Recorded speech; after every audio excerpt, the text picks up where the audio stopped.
Believe it or not, a simple sandwich could make a whole afternoon feel special.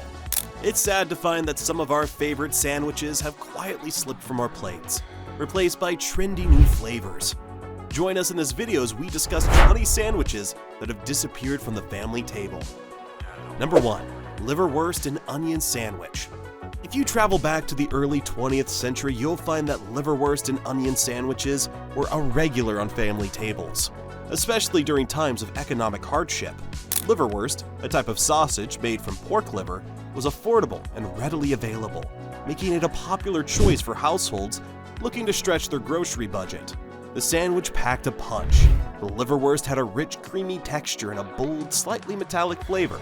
It was usually served on rye or whole wheat bread. The sandwich started to fade from our tables as people's taste shifted and processed meats took over. Health concerns also played a role, as liverwurst is high in cholesterol and fat. Number 2. Egg and olive sandwich. Although the egg and olive sandwich may sound unusual to people today, it was particularly popular in southern kitchens from the 1920s to the 1940s. This sandwich combines the creamy richness of egg salad with the strong, salty bite of green olives. It's the kind of combo that catches you off guard and then slowly wins you over. This sandwich was simple. It was made with hard-boiled eggs, diced and mixed with mayonnaise, then filled with chopped green olives. The combination made it creamy and salty, a far cry from the simpler, predictable flavors of today's egg salad sandwiches. Number 3.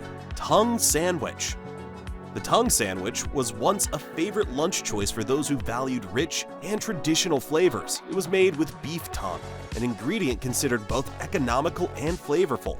The beef tongue was often braised until tender, then thinly sliced and layered onto soft rye bread. It was typically served with mustard or horseradish to cut through the meat's richness. The result was a delicious, slightly strong flavor with a texture that melted in your mouth. This sandwich is now unusual outside of traditional delis, but those who remember it can't forget its unique taste. Number 4.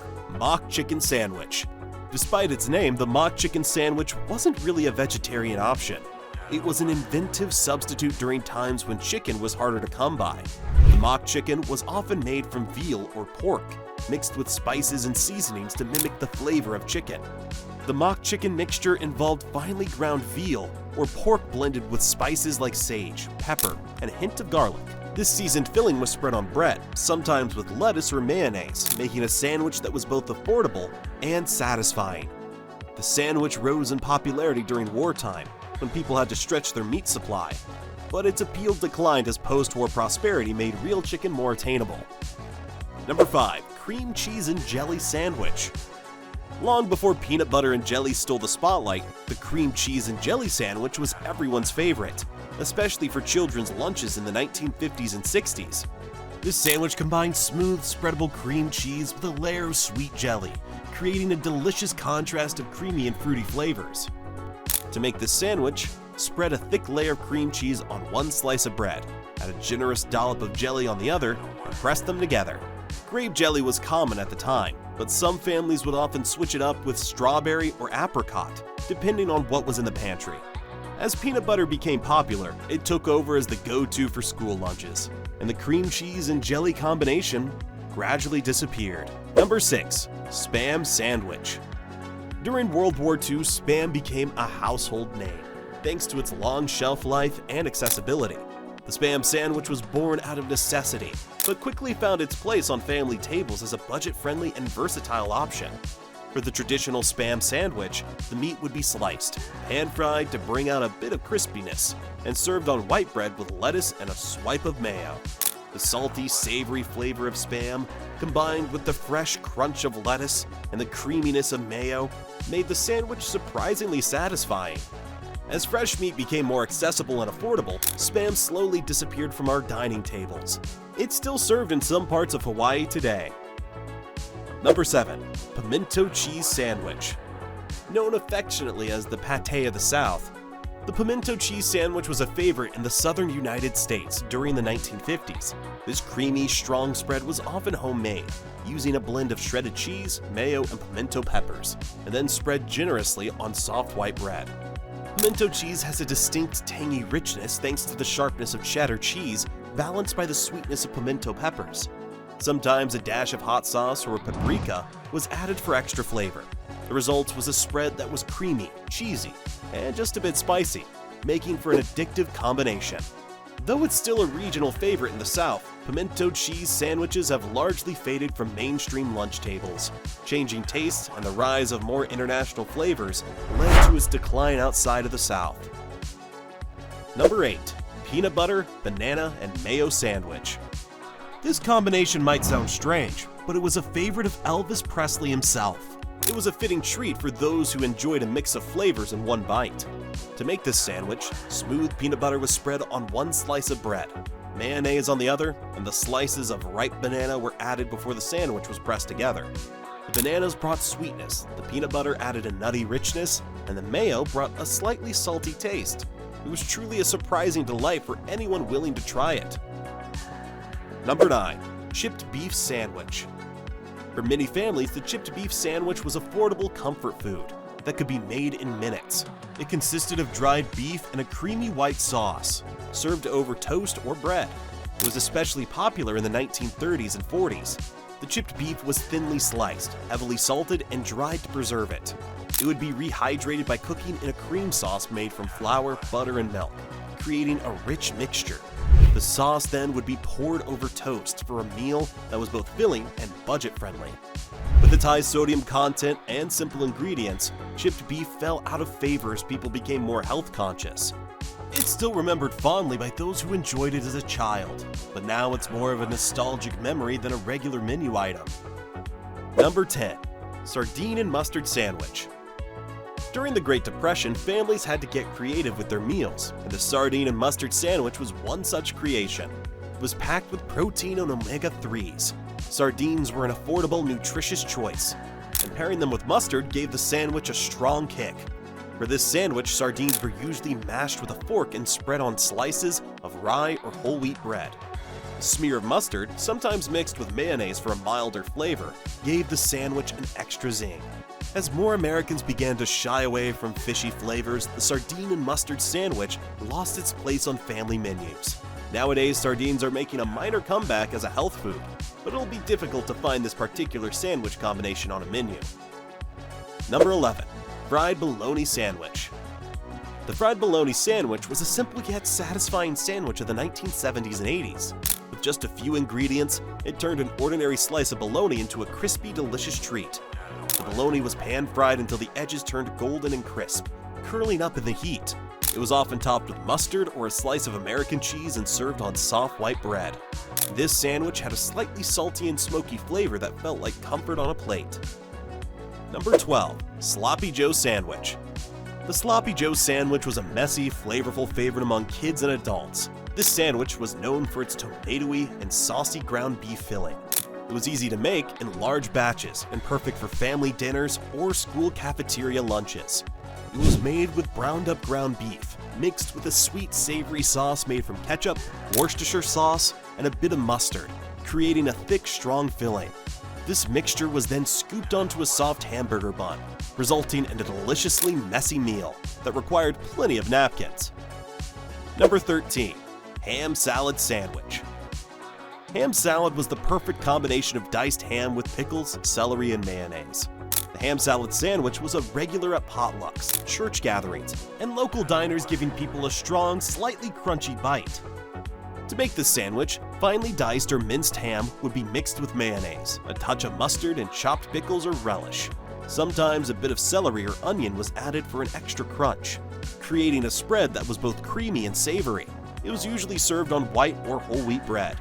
With the rise of deli sandwiches made from sliced meats and changing lunch preferences, ham salad gradually faded from the family table. Number 14. Chicken and cranberry sandwich.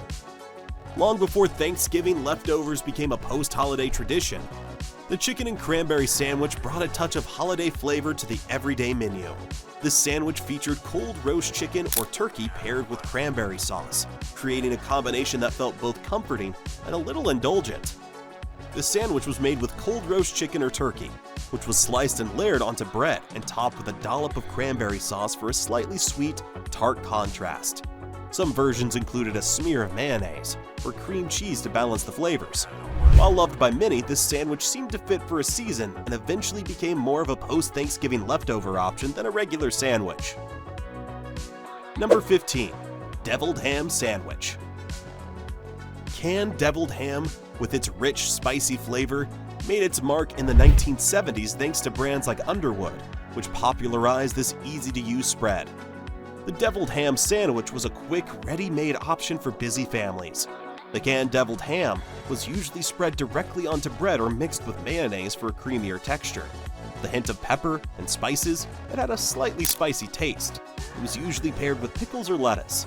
It soon disappeared from the dining room table as health concerns over preservatives started to increase. For some of us who still remember it, it was one of the best sandwiches.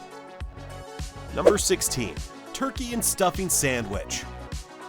While the turkey and stuffing sandwich was most popular during the holidays, it slowly became a lovely tradition that some families enjoyed year-round.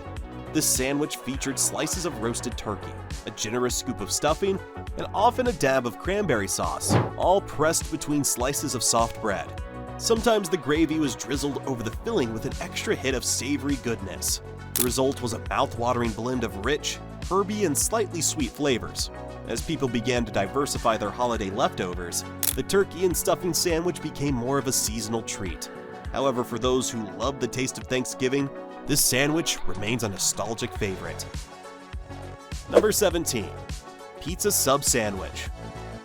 The pizza and sub sandwich was a loved creation that brought the taste of pizza into sandwich form. It was popular in the late 1990s and was usually sold at local sandwich shops. The pizza sub was made with layers of pepperoni, marinara sauce, and melted mozzarella cheese, all toasted together in a sub roll. Some versions added Italian seasoning or bell peppers to give it more depth. It had all the appeal of pizza but in a more portable form. Number 18. Cheese and pickle sandwich. Though more of a British favorite, the cheese and pickle sandwich had a strong following in the US. This sandwich was a mix of sharp cheeses and pickles, creating a unique combination that was both delicious and refreshing. It was made with slices of cheddar cheese and pickled vegetables like Branston's pickle. This sandwich had a sharp flavor that was oddly addictive. As American taste evolved toward milder flavors, the cheese and pickle combination fell out of favor. 19. Bean sprout sandwich. This health food boom of the early 90s brought about many unconventional sandwich ingredients, with bean sprouts at the top of the list. The bean sprout sandwich was the perfect description of health-conscious eating. It was often paired with ingredients like avocado, whole grain bread, and sometimes a touch of hummus or fresh tomato. For a period, this crunchy, fresh, and earthy sandwich became a symbol of clean eating, and a popular choice at health-focused cafes and natural food stores. The bean sprouts brought a crunchy feeling that contrasted with creamy avocado or a spread of hummus. Whole grains or sprouted bread added an extra layer of fiber and texture, making it a filling yet light option. It was sometimes seasoned with a dash of salt and pepper or a splash of balsamic vinaigrette. It was the ideal choice for those who wanted something fresh and nutritious. Over time, sprouted grains fell out of favor as superfoods like quinoa, kale, and other sprouts took center stage in health food trends. The bean sprout sandwich became a relic of early 90s eating habits, though it occasionally makes a comeback among fans of retro health food. Number 20. Shrimp salad sandwich. The shrimp salad sandwich was an exciting twist on the classic chicken or tuna salad sandwich, often found at coastal eateries or served at ladies' luncheons. It was made with a light, creamy shrimp salad and a hint of lemon. In the late 90s and early 2000s, this sandwich was famous among those who wanted a taste of the sea, without really going into bold seafood flavors. Tiny shrimp, often canned or freshly boiled, were mixed with mayonnaise, lemon juice, celery, and sometimes a bit of dill or paprika for extra flavor.